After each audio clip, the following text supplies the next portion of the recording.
We're thinking in this chapter of the final triumph. We've been looking at the book of Joshua as windows into Christ's church, and in each of these 12 chapters we have been seeing different attributes of the church of Christ displayed in them, from faithful service in chapter 1 up into this last study, or the chapter 11, the final triumph.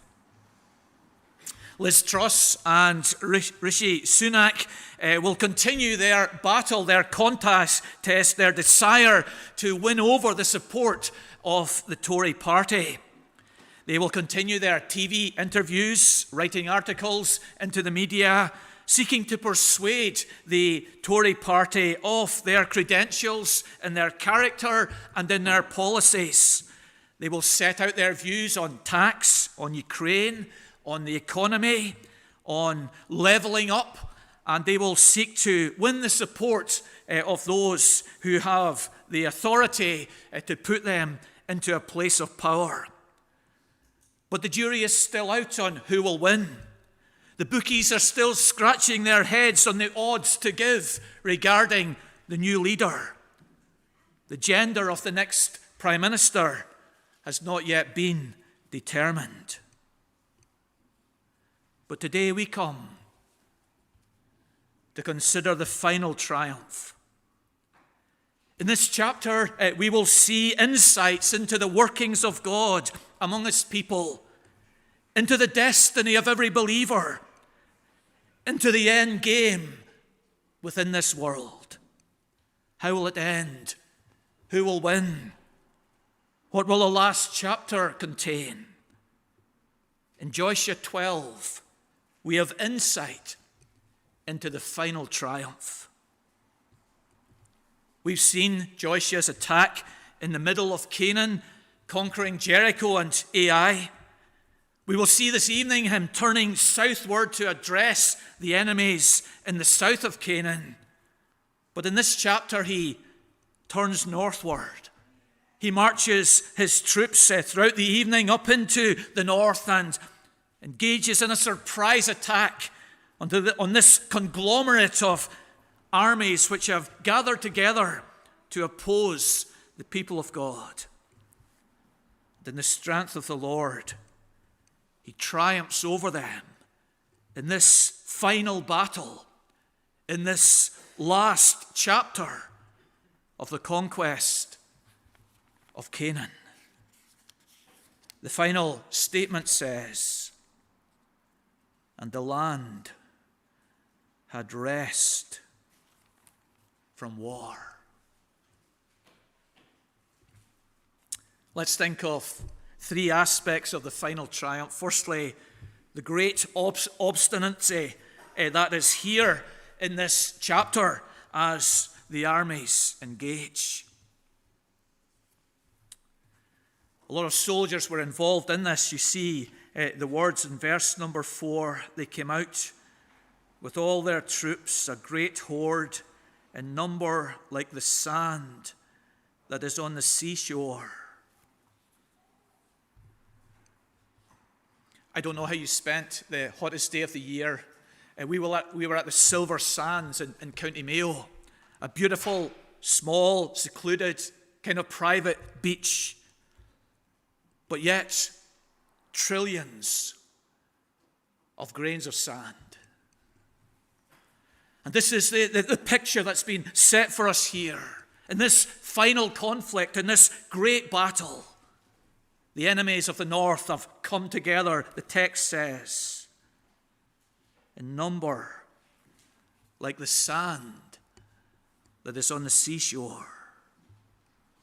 And they're using the latest military equipment at the end of verse 4, with many horses, very many horses and chariots.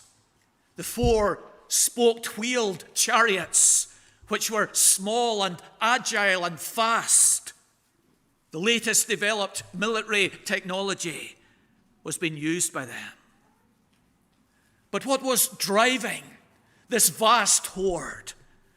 What was behind their use of the latest military weaponry? Verse 20 says, their hearts were hardened.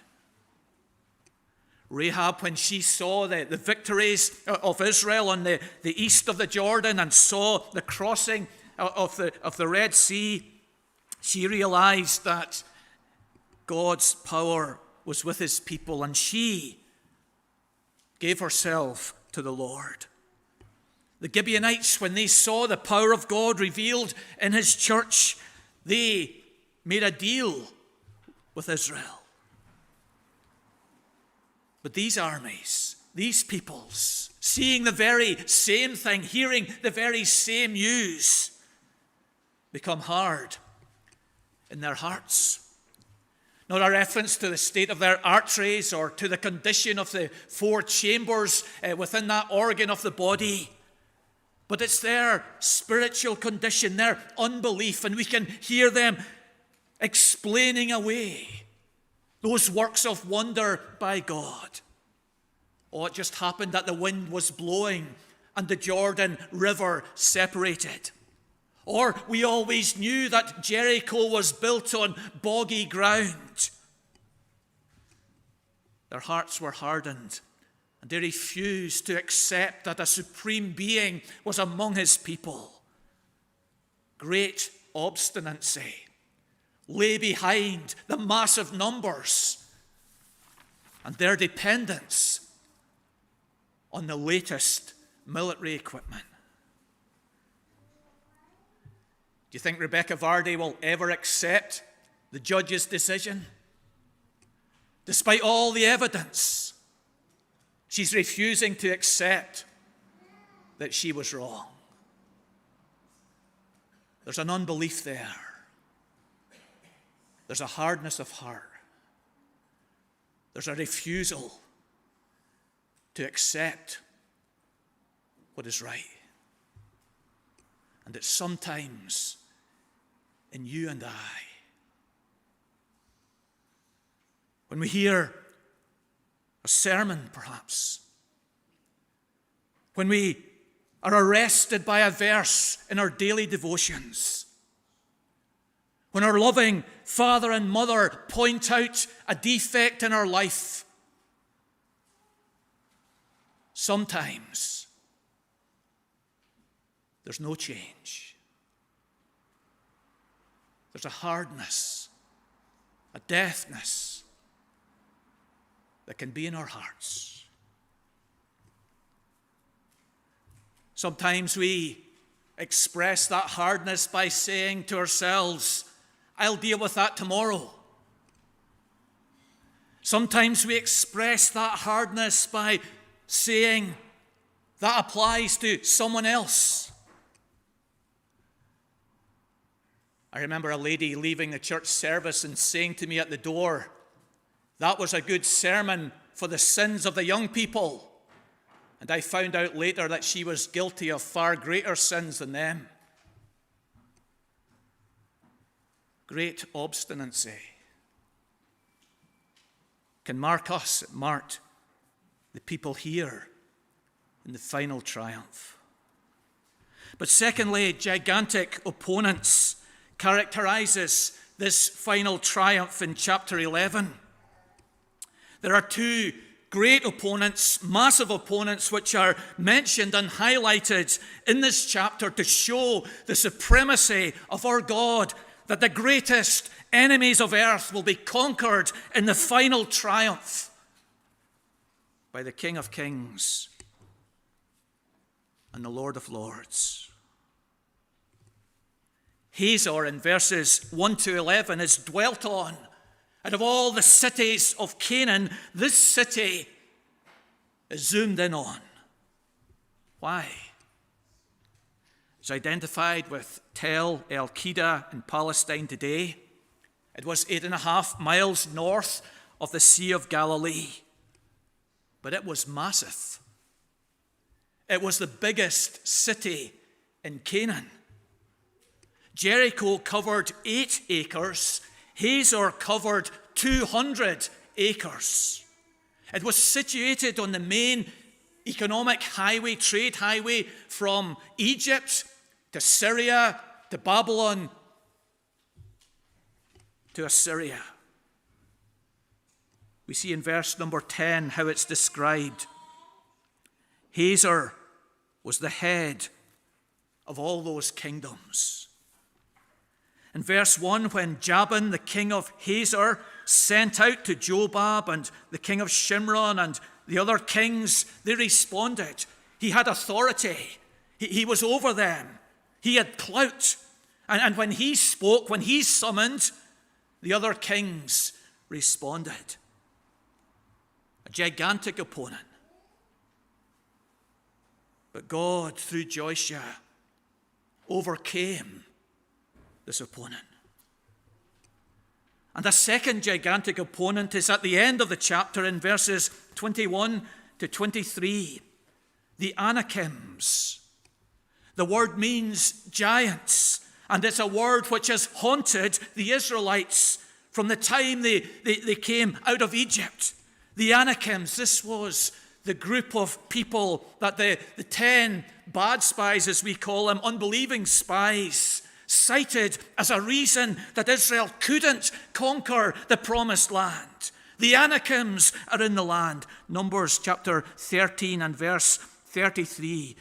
The 10 spies say, "And there we saw the sons of Anak, and we seemed to ourselves like grasshoppers. And also, we seemed to them." Here were giants. This was the monkey on Israel's back. This was their Achilles heel.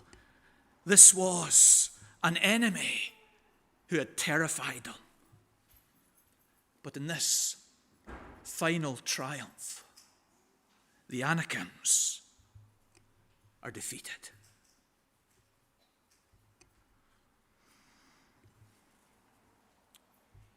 We have giants too if we apply this and reflect on its relevance to our life, don't we? In our wrestling, in our journey, in our struggles. The giant of self-indulgence haunts us, grips us, demands submission, doesn't it?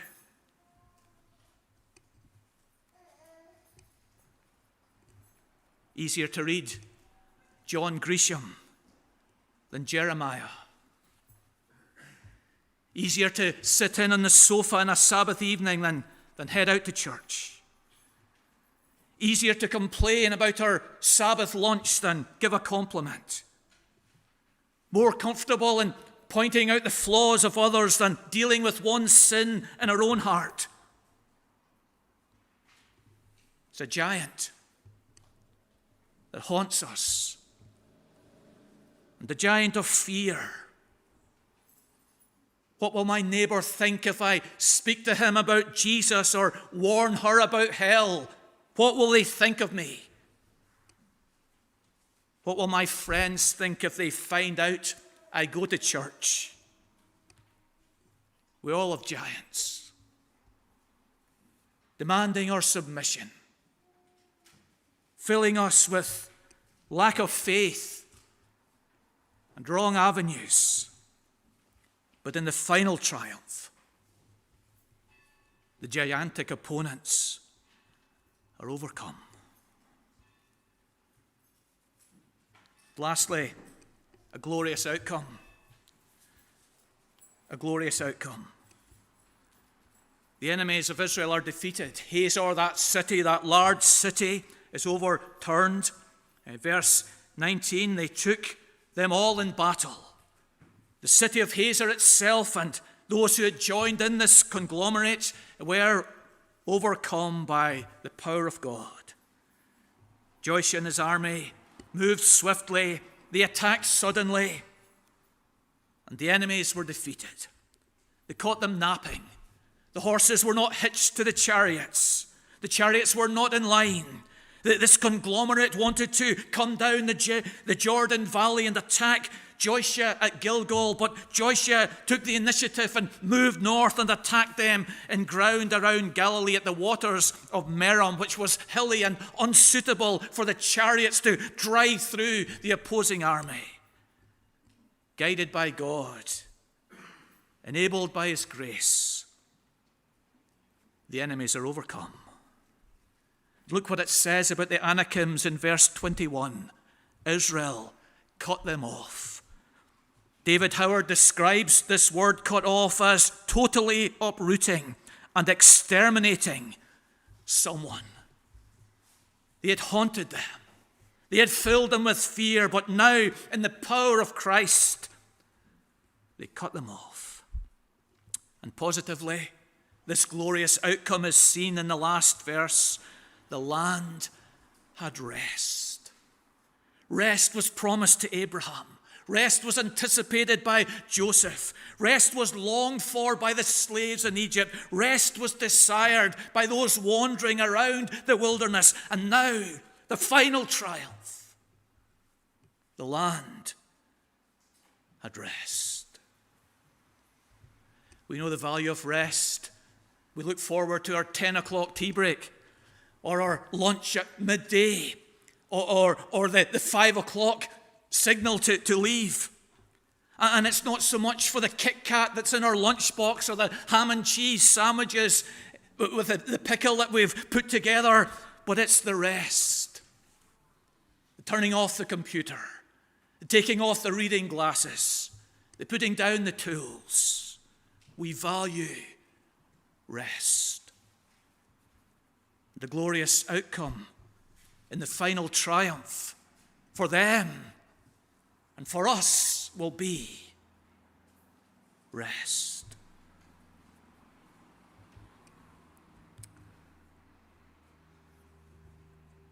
This chapter doesn't just encourage us not to be afraid in verse 6, but within the canon of Scripture, it has this greater insight for us, that the conquest of Joshua is a prototype, is a pre-run of that final triumph of every believer and of the church of Jesus Christ at the last day.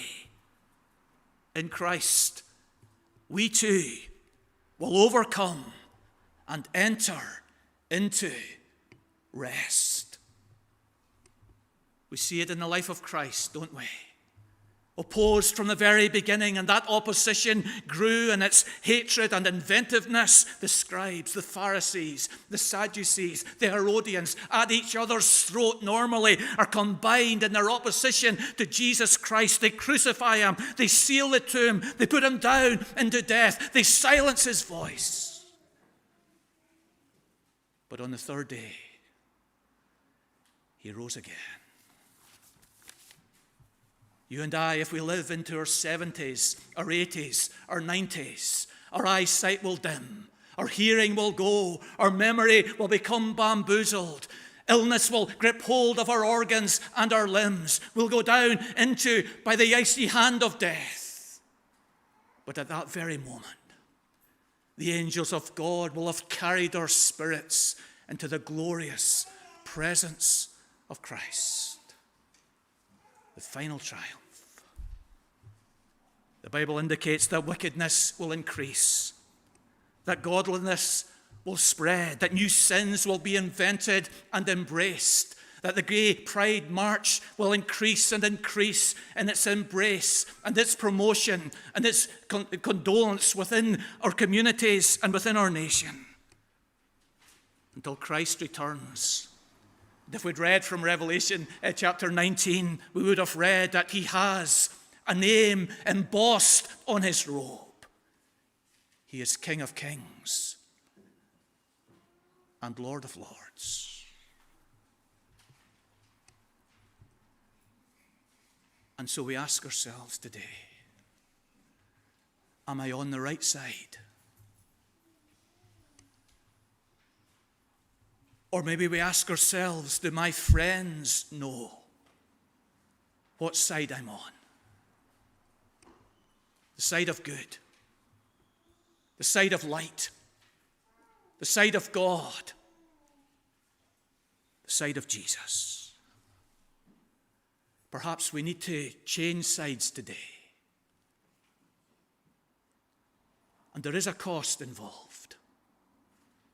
There is a loneliness, self-sacrifice, taking up of her cross day by day. But speak to Jessica Stenson from Australia today, who won the ladies' marathon yesterday, and ask her, was the pain worth it?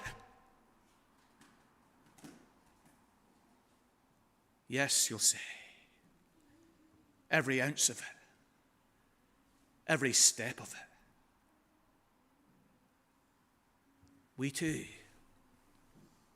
through the final triumph, will enter into rest.